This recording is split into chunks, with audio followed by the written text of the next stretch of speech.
Second year class, chemistry, chapter 11, alcohols, phenols and ether. Topic of discussion, physical properties of alcohol and the reactions of alcohol. पहले हम physical properties of alcohol discuss करेंगे.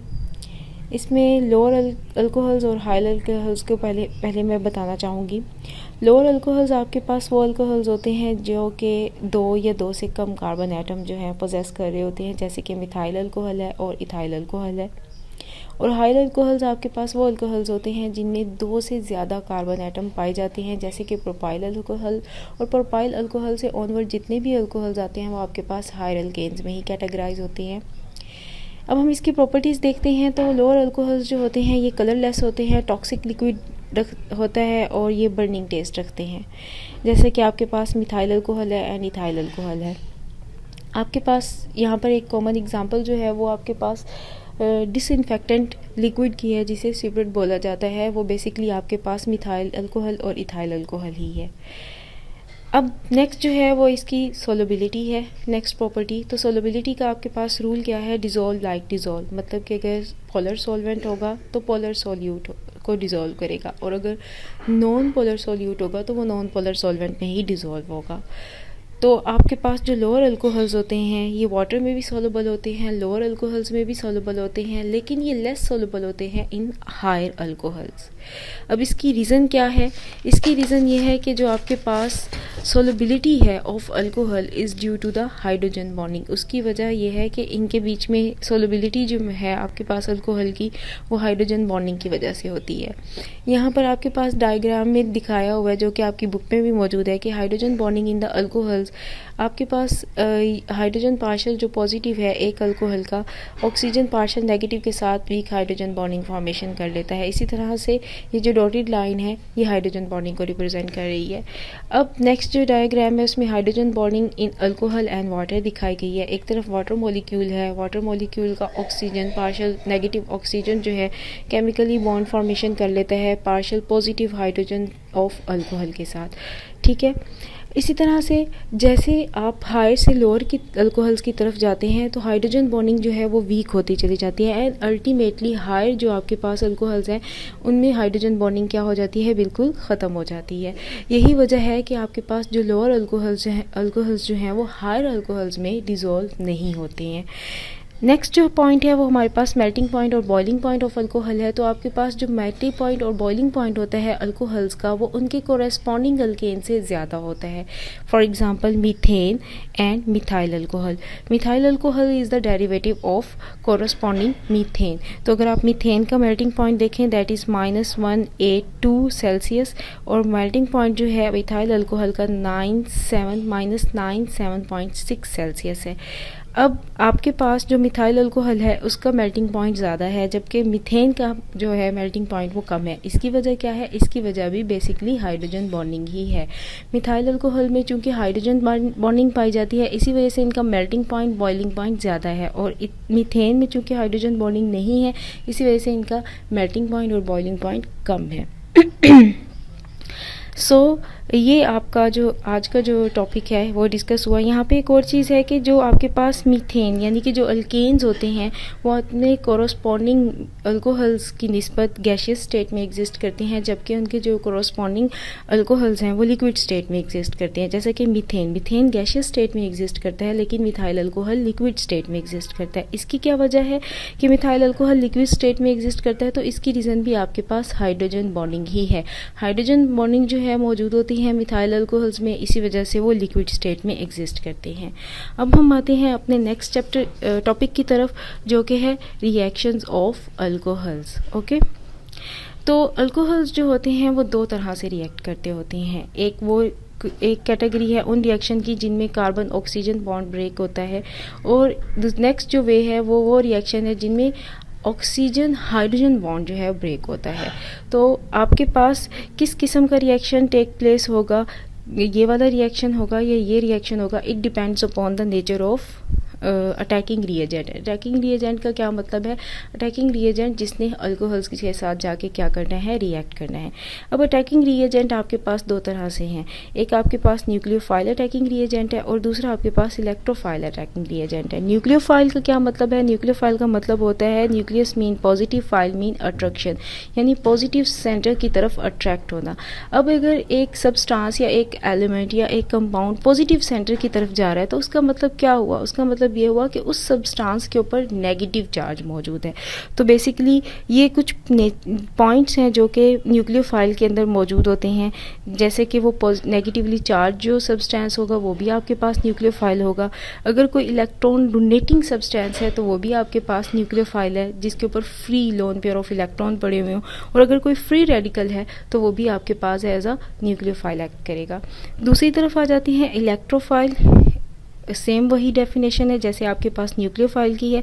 Electrophile, electro mean negative and file mean attraction, यानी negative जो centre है उसकी तरफ attract होना। और अगर कोई सब्सटेंस नेगेटिव सेंटर की तरफ अट्रैक्ट हो रहा है, इसका मतलब वो क्या है? वो पॉजिटिवली चार्ज सब्सटेंस है और वो इलेक्ट्रॉन डेफिशिएंट है और वो भी फ्री रेडिकल स्टेट में या फिर वो फ्री रेडिकल स्टेट में एग्जिस्ट करता है। ठीक है, यहाँ पर इलेक्ट्रॉन डेफिशिएंट का मतलब है कि उसमें इलेक्ट्रॉन की क्या है? कमी है।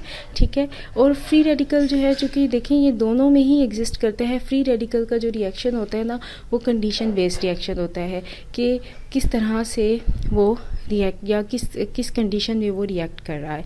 ठीक है, अब आपके पास नेक्स्ट जो हम डिस्कस करेंगे वो हमारे पास है reaction in which carbon oxygen bond breaks.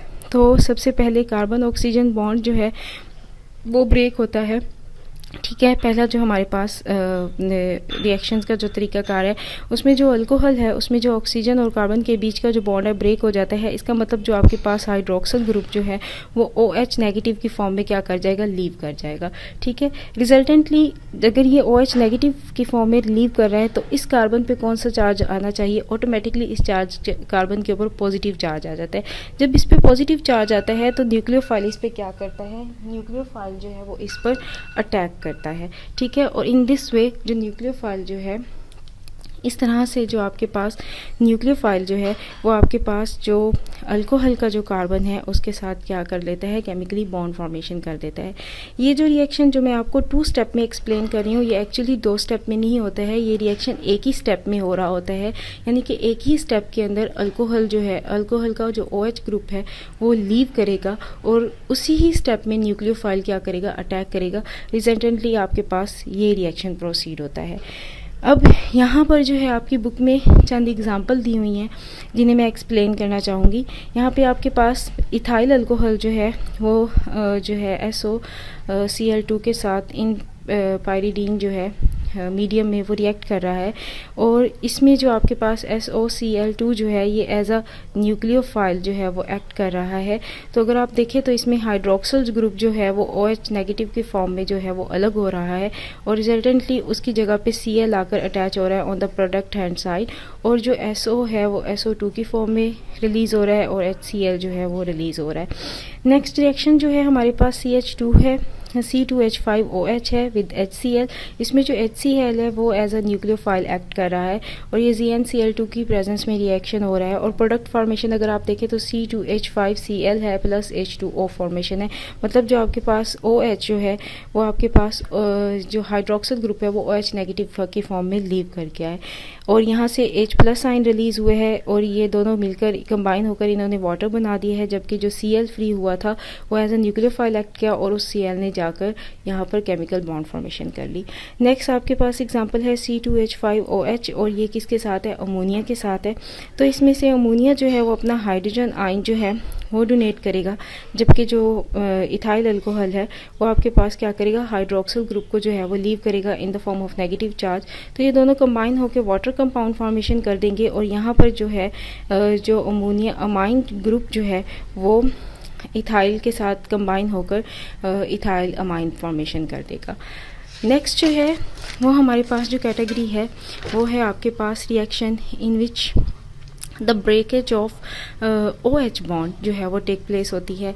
अभी आपके पास जनरल फार्मूला है अल्कोहल का, ROH जो है, इसमें बेसिकली जो है जो केमिकल बॉन्ड जो टूटेगा वो आपके पास ऑक्सीजन और हाइड्रोजन का बॉन्ड है। तो आपको पता है जब कभी हाइड्रोजन जो है वो किसी केमिकल बॉन्ड से ख़ुद को तोड़ता है या उस केमिकल कंपाउंड को लीव करता है, तो वो in the form of H positive ion he leave करता है। ठीक है, सो अगर ये H पॉजिटिव आयन की फॉर्म में लीव करेगा तो इसका मतलब ऑक्सीजन पे ऑटोमेटिकली कौन सा चार्ज क्रिएट हो जाना चाहिए, नेगेटिव चार्ज क्रिएट हो जाना चाहिए। जब ऑक्सीजन पे नेगेटिव चार्ज क्रिएट होगा तो इसके ऊपर जो है वो इलेक्ट्रोफाइल अटैक करेगा। इलेक्ट्रोफाइल क्या होगा, वो पॉजिटिवली चार्ज इन नेचर होगा। अब आपके पास ये रिएक्शन भी, चूंकि मैंने 2 स्टेप में बताया, ये बेसिकली 2 स्टेप में नहीं हो रहा होता, ये एक ही स्टेप में प्रोसीड कर रहा होता है। मतलब कि हाइड्रोजन ने एक ही स्टेप में लीव करना है और इन H पॉजिटिव फॉर्म, और जो इलेक्ट्रोफाइल है उसी ही स्टेप में इलेक्ट्रोफाइल ने इस पर अटैक करना है और अल्टीमेट प्रोडक्ट फॉर्मेशन आपके पास हो जानी है। अब यहाँ पर चंद रिएक्शन बताए हुए हैं आपकी बुक में। C2H5OH है और सोडियम मेटल के साथ इसका रिएक्शन है। तो यहाँ पर जो हाइड्रोजन H प्लस आयन की फॉर्म में लीव कर रहा है और वहाँ पर जो है वो सोडियम आयन जो है वो अटैच हो रहा है और हाइड्रोजन जो है वो H2 की फॉर्म में क्या हो जाता है, रिलीज़ हो जाता है। इसी तरह से जो हमारे पास नेक्स्ट रिएक्शन है उसमें आपके पास C2H5OH है और नेक्स्ट उसका ग्रिग्नार्ड के साथ रिएक्शन है। ग्रिग्नार्ड जो है सोडियम की तरह यहाँ पे ग्रिग्नार्ड भी इलेक्ट्रोफाइल के तौर पे एक्ट कर रहा है। इसमें जो है हाइड्रोजन जो है यहाँ से H प्लस साइन की फॉर्म में रिमूव हो रहा है और यहाँ से ये जो मिथाइल ग्रुप है ये CH3 नेगेटिव फॉर्म में रिमूव हो रहा है और ये दोनों कंबाइन होकर मीथेन बना रही हैं, जबकि ये जो है ये पॉजिटिव सेंटर में कन्वर्ट हो जाता है। ये पॉजिटिव, इस पर ये पार्शियल पॉजिटिव चार्ज आ जाता है, तो ये पार्शियल नेगेटिव है, तो लिहाजा ये इसके साथ अट्रैक्ट होकर क्या बना देता है, इस कंपाउंड की फॉर्मेशन को कर देता है। नेक्स्ट जो है वो हमारे पास C2H5OH और कार्बोक्सिलिक एसिड के साथ है। तो ये आपके पास CH3 है, COOH है, तो यहाँ से हाइड्रोजन प्लस आयन जो है वो रिमूव होगा और यहाँ से OH आएगा, तो अल्टीमेटली वाटर मॉलिक्यूल फॉर्मेशन हो रही है। अब यहाँ पर बाकी जो है ये पार्ट जो है वो बाकी रह गया है पॉजिटिव की फॉर्म में, बिकॉज हाइड्रोक्सिल ग्रुप जो है वो OH नेगेटिव की फॉर्म में रिमूव हो गया एंड C2H5 में से हाइड्रोजन चूँकि चला गया है पॉजिटिव फॉर्म में और ये नेगेटिव हो गया, तो ये दोनों केमिकली कंबाइन होकर क्या फॉर्मेशन कर देंगे, ये फॉर्मेशन कर देंगे। सो इन दिस वे जो है वो आपके पास क्या होता है, रिएक्शंस जो है वो प्रोसीड होता है। जब इलेक्ट्रोफाइल आकर इस पर अटैक करता है और जब न्यूक्लियोफाइल आकर अटैक करता है, तो वो 2 तरह से डिफरेंट वे में रिएक्शन जो है वो अल्कोहल्स करते हैं। सो ये आज का आपका टॉपिक था।